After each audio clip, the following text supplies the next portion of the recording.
So, severe weather in December in the southern plains, maybe the Dallas Fort Worth area, southern Oklahoma, Arkansas, Louisiana. It's certainly not something that hasn't ever happened before, but is that really what we should expect going into the weekend, maybe even next Monday? Let's take a look at a model that I take a look at often, and let's look at the Storm Prediction Center text here, see if this is something we should keep our eyes on or not. Woke up this morning, saw a couple tweets referencing that the National Weather Service had issued a day 7 outlook here. And so this, going to spc.noaa.gov, this looks at the Storm Prediction Center outlook. So this right here is a 15% severe weather outlook issued for this coming Monday. So that would be December 12th. And it's centered here kind of over the Arklatex region. We've got eastern Oklahoma, kind of western Arkansas, a lot of northeast Texas, all the way down into parts of central Texas here. So this is kind of the initial outlook area that the Storm Prediction Center has issued. Certainly 7 days out, there still could be a lot of change, and would honestly expect that given this far out with weather patterns, certainly new information coming in with the models, I would expect that there would probably be a lot of changes between now and, say, this next Monday, if that ends up being the chase day. So with this outlook kind of in mind here, thought I would flip over to pivotalweather.com. Great place to go for looking at some of the latest numerical models. This looks at the GFS model, one of the longer kind of run models you can see a little bit further out. And so this is looking at the 500 millibar winds.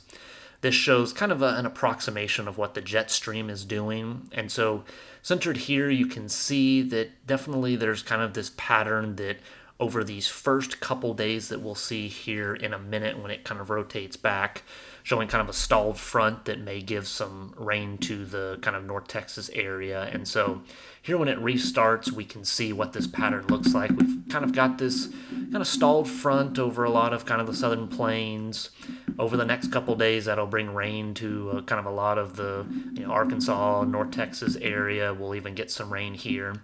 Then going into the weekend, we can see this pattern setting up where the jet stream is going to move, and we're going to see this pretty significant trough build, and obviously some significant flow where you see those brighter colors with the jet stream. So certainly that's important for the higher speed winds. Obviously for severe weather you need decent amount of shear lift with these different storm systems, and so that looks at kind of the jet stream. If we look at the 850 millibar winds, this looks at what people will call kind of the low-level jet. So that's winds that are above the surface, but still relatively low, and storms need this to really significantly increase the level of shear. And typically, where you see the low-level jet associated with that upper-level winds from the jet stream is oftentimes where you're going to see the most significant severe weather. And if we jump to Monday afternoon, look at this pretty significant pattern that we have that sets in here. So we have the big jet stream, the trough in the jet stream coming around kind of the Four Corners region, and then at these lower level winds, we can see a pretty significant lower level jet. So we've got 40 knots across north central Texas. We've got a little bit further north in Kansas, again over 40 knots. Good flow in Oklahoma, stretching over into Arkansas, and pretty significant flow kind of out of certainly the southwest there, but certainly pretty strong, anywhere from kind of 30 to 40, even a little over 40 knots in some of these areas. So definitely from a wind perspective, shear necessary in the environment, definitely could have enough fuel for some storms here.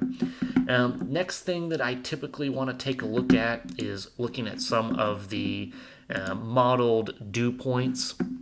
Certainly another aspect that you need along with the different wind environments is moisture. So when we look here, again, this is looking at Monday afternoon around 3 p.m. Pretty good moisture, pretty significant, pretty broad warm sector here. Obviously, all of these winds, both at the surface and above, pumping in a lot of moisture from the Gulf, have some good dew points over 70 degrees out here in the Gulf of Mexico, the western edge here, pumping northward. We look across central Texas, around 64 here. North Texas is getting 65. Southern Oklahoma, kind of mid 60s. Arkansas, even mid to upper 60s. Same with Louisiana. Certainly significant moisture here, especially for pretty close to the mid-December period that we're in. We advance to 6 p.m. there on Monday afternoon. Again, still see kind of mid 60s dew points across most of the area here. 70s dew points just off the coast. Definitely pretty decent moisture and more than sufficient to have some severe weather here in the area. Next thing typically that you would want to look at here this far out would be getting some sort of an idea of maybe the kind of the fuel or storm juice that may be available for some of these storms. So again, looking kind of Monday afternoon, evening time, this would be about 6 p.m. on Monday. This is showing the surface-based, let's see, that's the SIN. This would be the surface-based CAPE. This is really kind of the storm juice that you need, and we're looking, Central Texas, 1,600 joules per kilogram. Let's see, North Texas, kind of 1,600, parts of southern Oklahoma. Anywhere that we're seeing these blue areas, certainly, again, long way out, this may change even significantly, but definitely plenty of energy here across much of central, kind of North Texas, even stretching up into southern Oklahoma to see ingredients come together for severe weather. The other thing that we can look at, one of these composite indexes, have to use this within context, but this energy helicity index, it's kind of a crossover between where's the best moisture content, kind of that instability factor, along with the shear, so changing wind speeds with height. And kind of obvious to the naked eye here, obviously we have some increased parameter values here, kind of far north Texas, southern Oklahoma, southeastern Oklahoma, really kind of around the Red River area, that kind of Sherman, Durant area. Again, this is simply one model run here, about 7 days out. Lots is going to change moving forward. Don't pin anything down. No guarantees here. I think the only guarantee is that things will change moving forward. But certainly looking at this composite parameter here, kind of that North Texas, southeast Oklahoma, not too far off of the outbreak that we had here locally around the November 4th period. We saw a lot of that northeast Texas, southeast Oklahoma. A lot of that was kind of in the bullseye, and at least looking a week out, looks very possible that we could have kind of some similar dynamics at play, certainly very similar area at play. And again, this is just kind of one example. Just to pick maybe a sounding here, let's say southern Oklahoma, kind of the Durant area. This looks at some of the forecast soundings. So what this is showing here, again, lots of different things you can look. You've got the skew-T here. Certainly this is called a hodograph. This looks at the potential, really the changing wind speeds with height. A couple things, again, far out, so this isn't going to tell us a whole lot, just giving a model sampling of the environment. What we want to kind of look for is this is sampling a 65-degree dew point, more than sufficient for severe weather. Little bit warmer, not even quite 70 degrees. Certainly this is looking at an environment where you could see storms, very moist environment. We have this line is showing kind of in between. If we highlighted this area, that would be the CAPE, that storm juice or energy that's available. We've got, these are showing the wind barbs, changing wind direction with height down here, kind of coming out of the south, almost southeast, pretty significant southwesterly component for much of kind of the lower atmosphere here, turning to more of a westerly direction further up. So plenty of changing direction with height, as you can see with the storm slinky. And then lastly, you can look at what's the wind direction look like. This hodograph, if you see in kind of these bottom couple parts of the storm, these bottom kilometers here, that's showing pretty significant turning with height. This long kind of elongated hodograph certainly something that you would see and very capable of producing severe weather with potential for tornadoes here.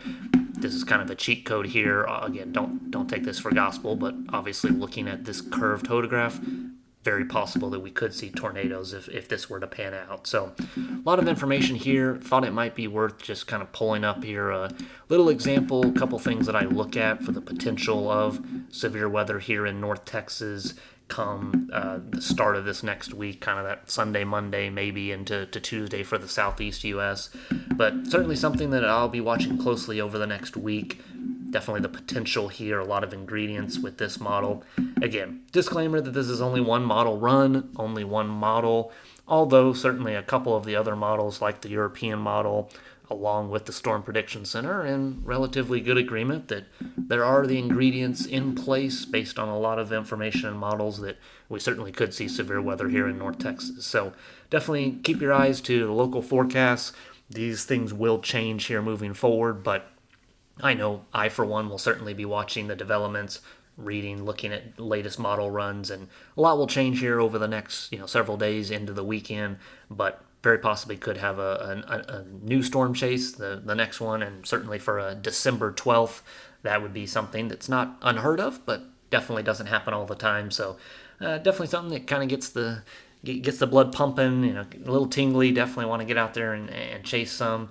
Winter normally can be kind of a pretty tough period if you're a storm chaser like me, so getting the opportunity to kind of fantasize a little bit and see some of this weather on the horizon definitely has me excited. And if there's an opportunity and storms do kind of come together, you can bet I'll be out there. So appreciate you watching. Hopefully you learned something here. Feel free in the comments or whatnot to let me know if there's things that maybe weren't clear or things that you benefit from having explained here moving forward. But if you're in the kind of Oklahoma, Southern Plains, Arkansas, Northeast Texas, Central Texas area, definitely keep an eye on this as we move into the weekend and early next week.